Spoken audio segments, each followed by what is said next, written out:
Welcome to Burning Bright, a weekly podcast presenting poetry and prose from Passenger. On June 7, 1897, William Metzger opened the world's first car dealership in Detroit. He sold Waverly electric cars, then steamers, then gasoline-powered cars. It's as good a reason as any to read a couple pieces about cars and driving, don't you think? Joyce Abell had an interesting childhood traveling around the country and the world, often by herself. She wrote about those travels and more in her book Prickly Roses. Here's an excerpt from the chapter titled Journey to Albania. Kemal was the embassy's chief chauffeur. Once in a while, my grandmother would order Kemal to take us, including her sisters, out into the country for, quote, a healthful change of scene. Once our outing took us up into the Dyashti Mountains, a few miles east of Tirana. We had a long, stately Buick limousine befitting an embassy, which Kemal usually drove cautiously, as befits the driver of a vehicle of state, weaving among men, women, and donkeys carrying goods to market. But on this particular day, as we rode up the mountains, Kemal began to go faster and faster, sweeping around the blind curves of the narrow winding road with cliffs on one side, a sheer drop on the other. For some reason, my grandmother did not try to slow him down. Perhaps she rather liked doing something a little wild for a change.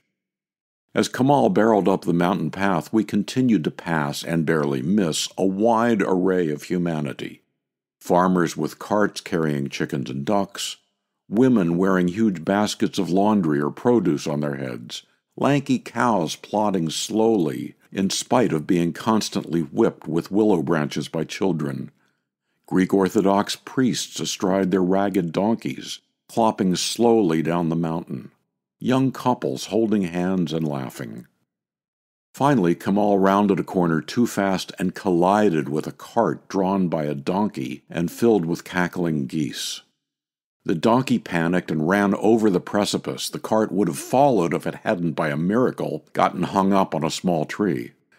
The geese flapped and squawked hysterically. The donkey hung below, kicking and braying. "My God, Kemal, what have you done?" cried my grandmother. "No worry, madam," he replied. "Kemal fix." Whereupon he burst out of the car and began to yell at and shove the poor peasant. My usually restrained and seemingly fragile grandmother had had enough. She rushed out of our limousine, ordered Kemal back into the car, paid the peasant a sum equal to the cart and donkey, returned to the car, and, as Kemal started up the engine, said to him, "Kemal, the American embassy does not hit people." Back in the car, Aunt Violet just snorted and spat out a single word. "Men." When we pulled into the drive, my grandmother announced, "This is the last time we will take the mountain air, thank you." "Yes, madam," said Kemal, allowing himself the tiniest of shrugs. We could almost hear what he was thinking. Women! An excerpt from Joyce Abell's memoir, Prickly Roses. And here's a very different story about a car. Excerpts from Timothy Reilly's story, Down the Road. My 1959 VW bus had broken down in a neighborhood I had no business driving through. A resident of the neighborhood, a kindly grandfather type, asked me what the problem was. "It just stalled on me," I said. "The battery's a little low, I guess. But I think I can compression start it if I could get someone to help push." The old man smiled and told me it would be best if I found a gas station and got a tow. And I should do this before it got dark. He tucked his chin and raised his eyebrows. I caught his meaning. The problem was I didn't have enough money for a tow.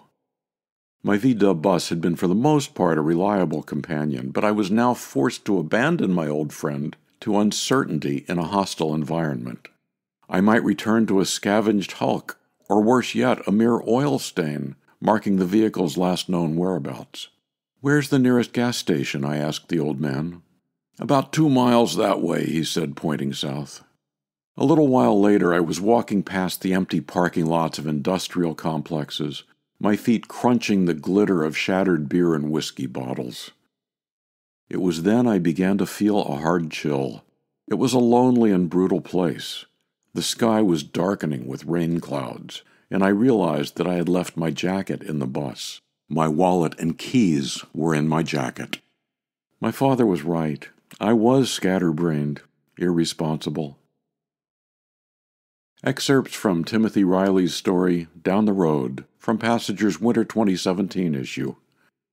To order Joyce Abell's book Prickly Roses or Passager's Winter 2017 issue, or to subscribe to or learn more about Passager and its commitment to writers over 50, go to passagerbooks.com.